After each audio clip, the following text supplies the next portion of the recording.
Sreemangal rail station থেকে আমাদের next destination Sylhet. So আমরা ট্রেনে বসেই লাউয়াছড়া জাতীয় উদ্যান উপভোগ করার সিদ্ধান্ত নিয়েছিলাম, যেহেতু আমরা ওখানে যাইনি। সো সিলেট স্টেশনে নেমেই আমরা দরগা গেট চলে আসি। এখানে আমরা আমাদের একটা হোটেলে চেক ইন করি। সো এটা হচ্ছে একটা রেস্টুরেন্ট, যেটা একটা শপিং মলের উপরে। আমরা রাতের ডিনারটা ওখানেই করেছিলাম। তো এই রেস্টুরেন্টের অ্যাম্বিয়েন্ট খুবই সুন্দর।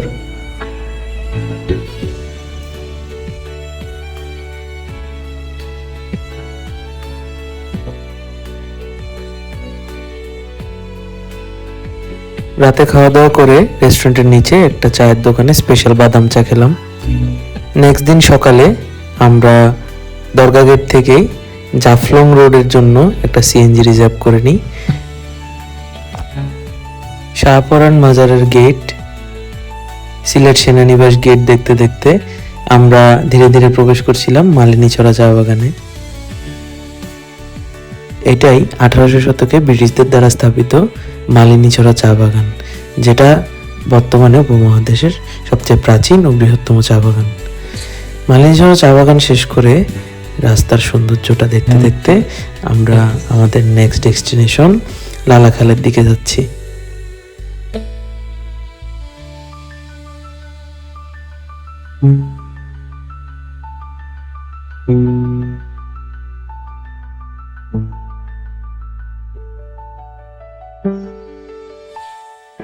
এটাই সেই লালাখাল। নেক্সট ভিডিওতে লালাখালের সুন্দর ভিউগুলো আপনাদের সামনে নিয়ে আসবো।